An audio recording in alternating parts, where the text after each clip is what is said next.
श्रीमद्भागवत के अष्टम स्कंद में गजेंद्र मोक्ष की कथा है। द्वितीय अध्याय में ग्राह के साथ गजेंद्र के युद्ध का वर्णन है। तृतीय अध्याय में गजेंद्र कृत भगवान के स्तवन और गजेंद्र मोक्ष का प्रसंग है और चतुर्थ अध्याय में गजग्राह के पूर्व जन्म का इतिहास है। आज बहुत से ज्योतिषों, धार्मिक गुरु और कई तरह के अन्य स्रोतों से कर्ज से मुक्त होने के लिए गजेंद्र मोक्ष के पाठ को करने का सुझाव दिया जाता है। ऐसी मान्यता है कि इसका पाठ करने से पितर दोष से मुक्ति मिलती है। जो लोग कर्ज से परेशान हैं और उनके लिए कर्ज चुकाना अत्यंत कठिन है, उन्हें भी गजेंद्र मोक्ष के पाठ से समस्या का समाधान मिलता है। यो निश्चय कर व्यवस्थित मति से मन प्रथम हृदय से जोड़ लिया, फिर पूर्व जन्म में अनुशिक्षित इस परम मंत्र का जाप किया। एक मन से है नमन प्रभु को, जिनसे यह जड़ चेतन बनता, जो परम पुरुष, जो आदि बीज, सर्वोपरि जिसकी ईश्वरता। दो जिसमें, जिससे, जिसके द्वारा जग की सत्ता, जो स्वयं यही, जो कारण कार्य परे सबके, जो निजभू आज शरण्य वही। तीन अपने में ही अपनी माया से ही रचे हुए संसार को हो कभी प्रकट, अंतर्हित कभी देखता, उभय प्रकार, जो अविद्ध दृक् साक्षी बनकर, जो पर से भी सदा परे है, जो स्वयं प्रकाशक अपना मेरी रक्षा आज करे। चार लोकपालों का इन सब के कारण का भी संहार कर देता, संपूर्ण रूप से महाकाल का कठिन कुठार। अंधकार तब छा जाता है, एक गहन गंभीर अपार, उसके पार चमकते जो विभु, वे में मुझको आज संभार। पांच देवता तथा ऋषि लोग नहीं, जिनके स्वरूप को जान सके, फिर कौन दूसरा जीव भला, जो उनको कभी बखान सके, जो करते नाना रूप धरे, लीला अनेक नतुल्य रचा है, दुर्गम जिनका चरित सिंधु, वे महापुरुष ले मुझे बचा। छह जो साधु स्वाभावी, सर्व सुहृद वे मुनिगण भी सब छोड़, बस केवल मात्र आत्मा का सब भूतों से संबंध जोड़, जिनके मंगलमय पद दर्शन की इच्छा से वन में पालन करते अलोक व्रत का अखंड, वे ही है मेरे अवलंबन।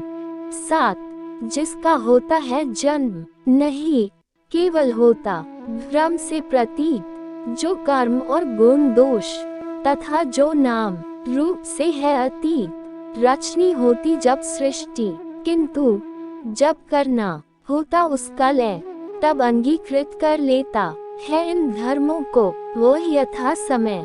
आठ उस परमेश्वर, उस परम ब्रह्म, उस अमित शक्ति को नमस्कार, जो अद्भुत कर्मा, जो अरूप फिर भी लेता बहुरूप धार। नौ परमात्मा जो सबका साक्षी, उस आत्मदीप को नमस्कार, जिस तक जाने में पद में ही जाते वाणी, मन चित हार। 10 बन सतो गुनी, सुनिवृत्त मार्ग से पाते जिसको विद्वज जन, जो सुख स्वरूप निर्वाण जनित, जो मोक्षधाम पति, उसे नमन। 11 जो शांत घोर जग रूप प्रकट होते, तीनों गुण धर्म धार, उन सौम्य ज्ञान घन निर्विशेष को नमस्कार है, नमस्कार। 12 सबके स्वामी, सबके साक्षी, क्षेत्रज्ञ, तुझे है नमस्कार, हे आत्ममूल, हे मूल प्रकृति, हे पुरुष नमस्ते बार बार।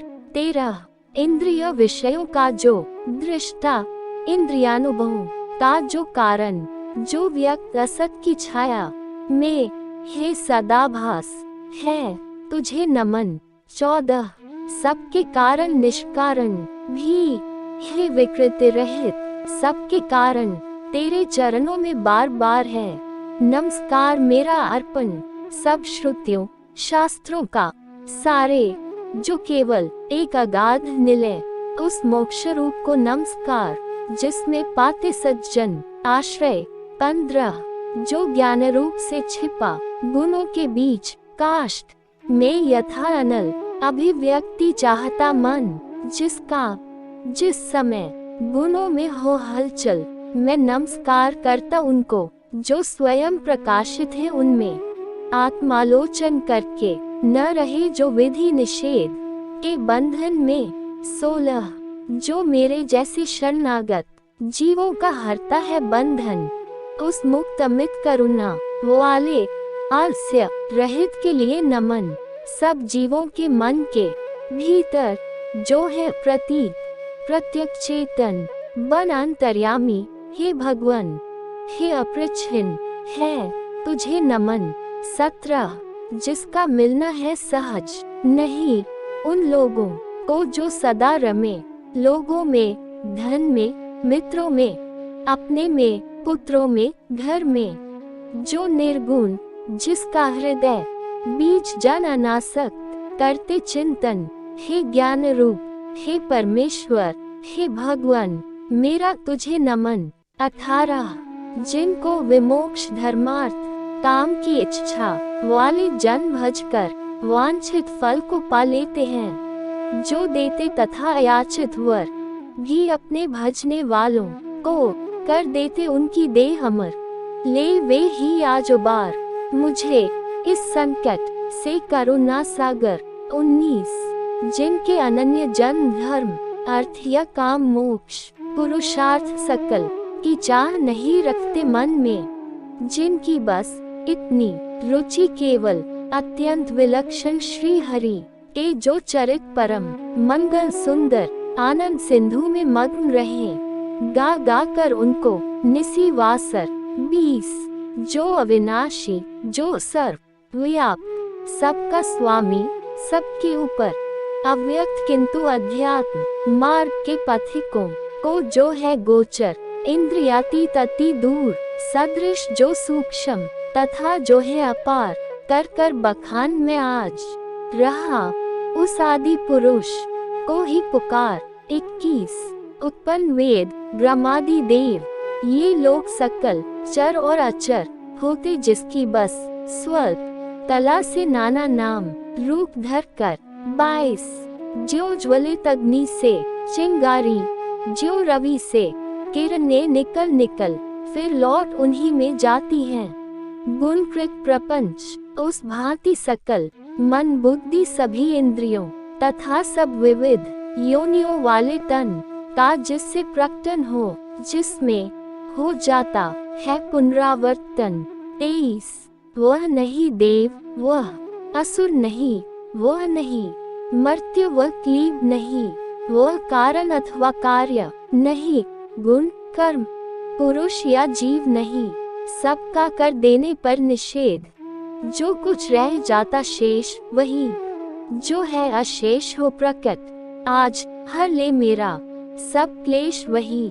24 कुछ चाह न जीवित रहने की जो तमसावृत बाहर भीतर, ऐसे इस हाथी के तन को क्या भला करूँगा मैं रख कर, इच्छा इतनी बंधन जिसका सुदृढ़ न काल से भी टूटे, आत्मा की जिससे ज्योति धन की अज्ञान वही मेरा छूटे। 25 उस विश्व सृजक आज विश्व रूप जग से बाहर जग सूत्रधार विश्वात्मा ब्रह्म परम पद को इस मोक्षार्थी का नमस्कार। 26 निज कर्म जाल को भक्ति योग से जला, योग परिशुद्ध हृदय में जिसे देखते योगी जन, योगेश्वर प्रति मैं नत सविनय। 27 हो सकता सहन नहीं जिसकी त्रिगुणात्मक शक्ति का वेग प्रबल, जो होता तथा प्रतीक धरे इंद्रिय विषयों का रूप सकल, जो दुर्गम उन्हें मलिन विषयों में जो की इंद्रियों के उलझे, शरणागत पालक अमित शक्ति है बारंबार प्रणाम तुझे। 28 अनभिज्ञ जीव जिसकी माय कृत अहंकार द्वारा उपहत निज आत्मा से मैं उस दुरंत महिमा में प्रभु के शरणागत। 2 यह निराकार वपु भेद रहित की स्तुति गजेंद्र वर्णित सुनकर आकृति विशेष वाले रूपों के अभिमानी ब्रह्मादि अमर आए जब उसके पास नहीं, तब श्री हरि जो आत्मा घट घट के होने से सब देव रूप हो गए वहाँ उस काल प्रकट। 30 वे देख उसे इस भांति दहखी उसका यह आर्तस्तव सुनकर मन सी गति वाले पक्षी राज की चादे पीठ ऊपर सत्वर आ पहुँचे था गजराज, जहाँ निजकर में चक्र उठाए थे। तब जग निवास के साथ सुर भी स्तुति करते आए थे। 31 अतिशय बलशाली ग्राह जिसे था पकड़े हुए सरोवर में गजराज देखकर श्री हरि को आसीन गरुड़ पर अंबर में खर चक्र हाथ में लिए हुए वह दुखिया उठा कमल कर में, हे विश्व वंद्य प्रभु विस्मयादि बोधक चिन्ह नमस्कार, यह बोल उठा पीड़ित स्वर में। 32 पीड़ा में उसको पड़ा देख भगवान अजन्मा पदे उतर अविलंब गरुड़ से फिर कृपया झट खींच सरोवर से बाहर कर गज को मकर सहित उसका मुख चक्रधार से चीर दिया। देखते देखते सुरगन के हरि ने गजेंद्र को चुरा लिया। 33